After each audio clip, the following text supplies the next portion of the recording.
And I have this piece of glass here, but all we have really over here is the fake news, right?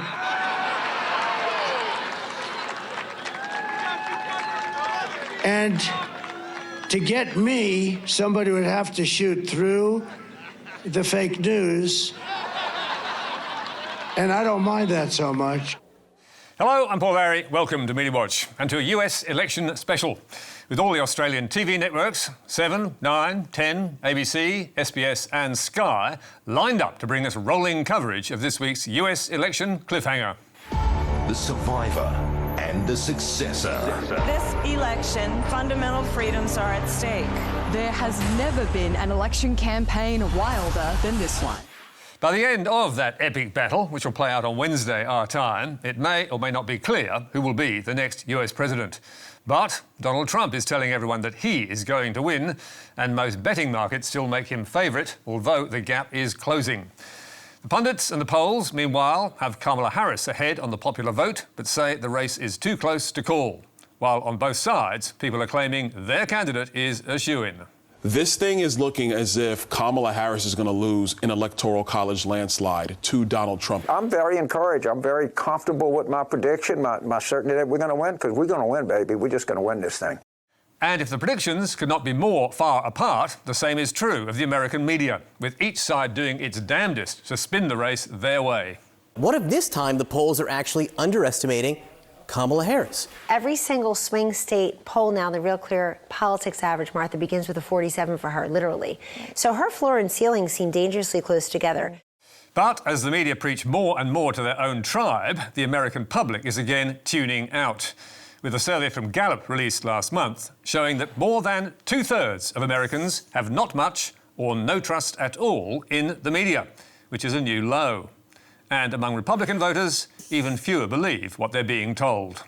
So, if the media can't be trusted, can the pundits and the polls, with whom the media is obsessed? Short answer, no.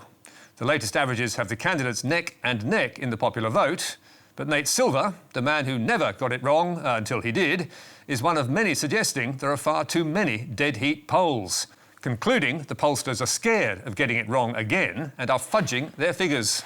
All of this herding and hedging increases my concern about another systematic polling error. And suggesting pollsters may be terrified of showing Harris leads after 2 cycles of missing low on Trump.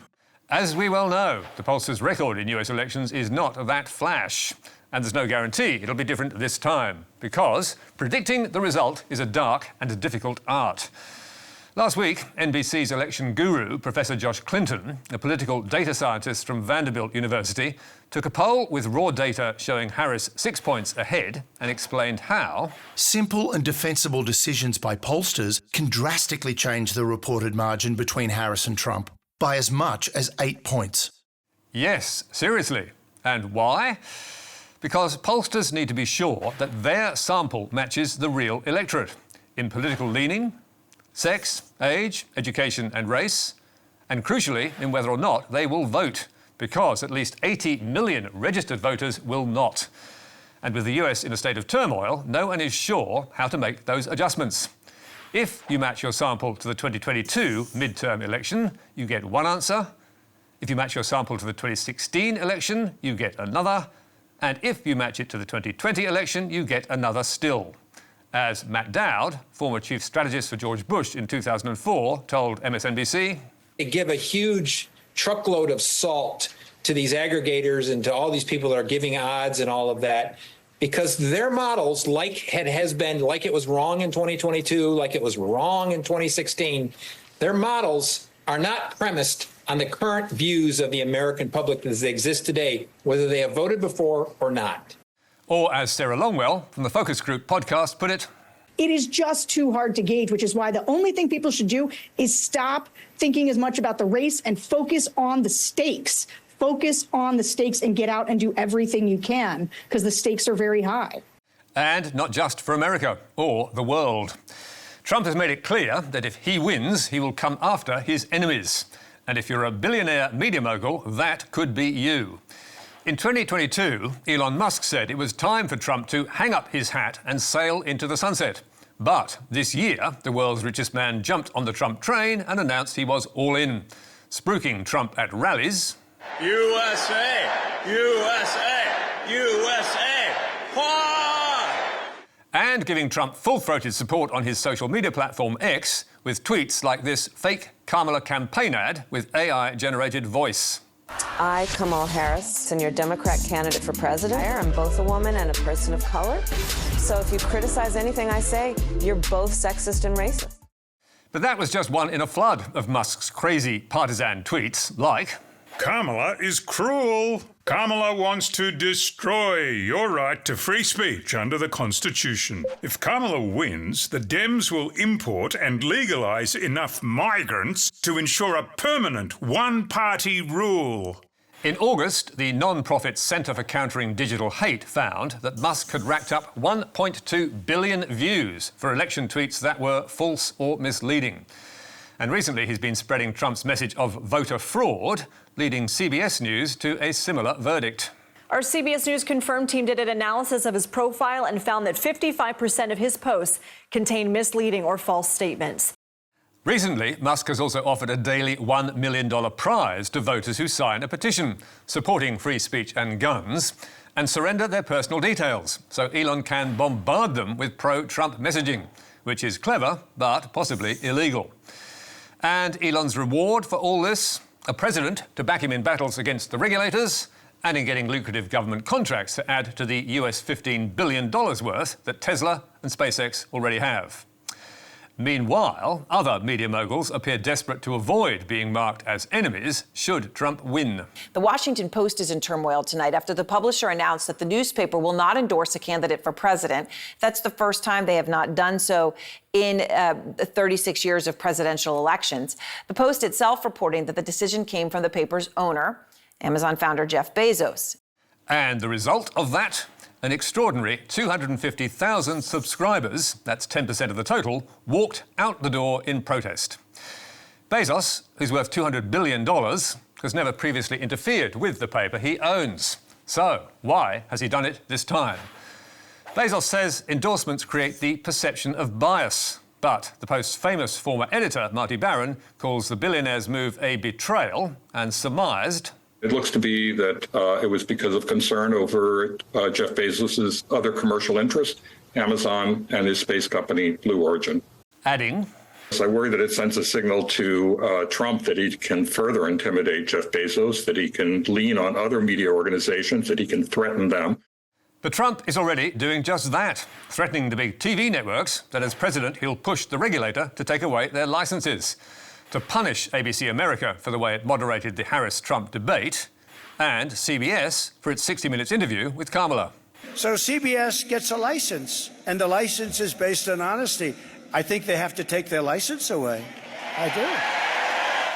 Trump has claimed that 60 Minutes deliberately edited in different answers to Harris's interview to make her look better, with the Washington Post calling his threat a push that evokes government control of media, which is a hallmark of authoritarianism. Or call it fascism, if you like. And last year, Trump was raging against NBC and MSNBC, saying they should be investigated for treason, adding... I say up front, openly and proudly, that when I win the presidency of the United States, they and others of the lamestream media will be thoroughly scrutinized for their knowingly dishonest and corrupt coverage. It is extraordinary stuff, and you can see why billionaires like Bezos are running scared, with the owner of the LA Times also upsetting readers and journalists by blocking the paper's endorsement of Harris, and America's largest newspaper chain, Gannett, which came out against Trump as unfit for office in 2016, also opting out of this fight. But one billionaire media mogul is not hedging his bets.